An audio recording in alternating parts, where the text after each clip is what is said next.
Your child's first smile, first steps, first words. The joy of such moments are reflected on the faces of toddlers and parents alike. But if you are the parent of 1 in 10 children in the U.S. who fails to reach such milestones due to developmental delays, that joy can quickly turn to heartache.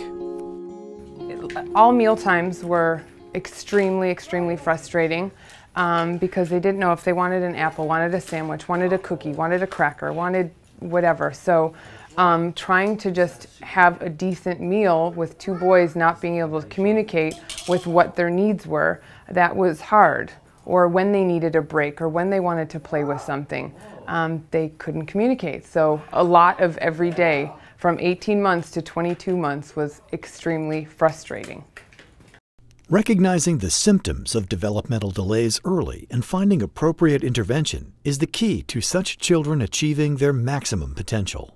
The importance of early intervention is providing developmental support and guidance to families during the first 3 years of life, which we know are some of the most critical years of children's development.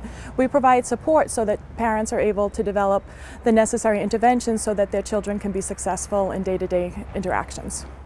However, recognizing a problem is not always so easy. Even medical professionals need to be made more aware of the signs of developmental delays.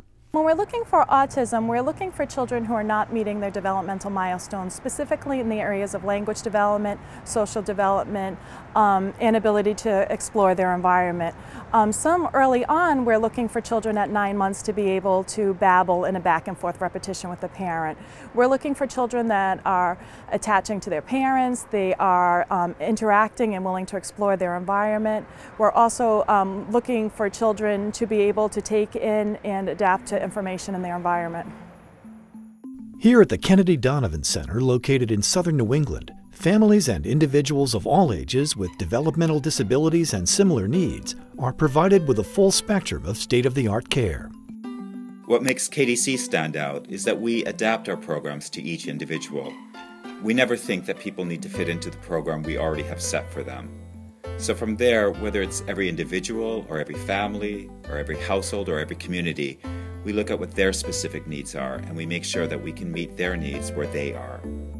The Kennedy Donovan Center has given us great tools to use as parents. Firstly, the sign language helps us every day to get the boys what they want and what they need.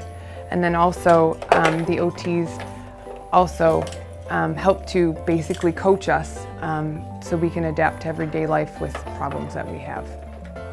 The center is also taking the fight against developmental disabilities out of the classrooms and clinics and into the halls of Congress to advocate for funding for advanced research into autism and other developmental disabilities. We join our voices with the voices of families and other individuals across the state, across the country, meeting with legislators on Capitol Hill and locally here on Beacon Hill to make sure they know the urgency of the situation. We have only one chance to help kids who are between 0 and 3, and if we miss it, we've lost that whole generation. For more than 4 decades, the Kennedy Donovan Center has been helping Southern New England's individuals and families with developmental disabilities to reach their maximum potential and enjoy the quality of life they so richly deserve. Our history is really wrapped up with the history of disabilities in this country. We were founded by someone who worked for the Kennedy family, Rose and Joe Kennedy, back in the 30s. This was a time when no one talked about disabilities, and their daughter had an intellectual disability. This created a passion and a mission in our founder to start doing something about it. So later in her life, she founded what became the Kennedy Donovan Center. I think we have a tremendously talented staff. I think our staff are especially trained in working with families that have multiple risk factors. I think we do an amazing job reaching out to families, getting them connected with the resources, whether or not it be for food assistance, for fuel assistance, so that they're able to get their basic needs met and are able to focus on their children's development.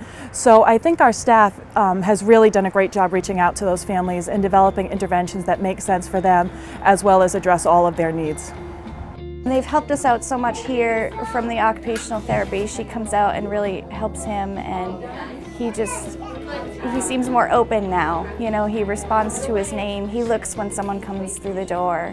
You know, and I mean, for a lot of parents, oh, big whoop, but it really is a big thing, you know, for him. The field of disabilities is one that takes the whole community. It's not something we can do alone. It takes the schools, it takes employers, it takes the families who have children with delays, it takes volunteers, it takes people with disabilities and the people who know them. So if we work together as volunteers, as donors, as institutions, we can make a difference. For more information, please visit us on the web at www.kdc.org.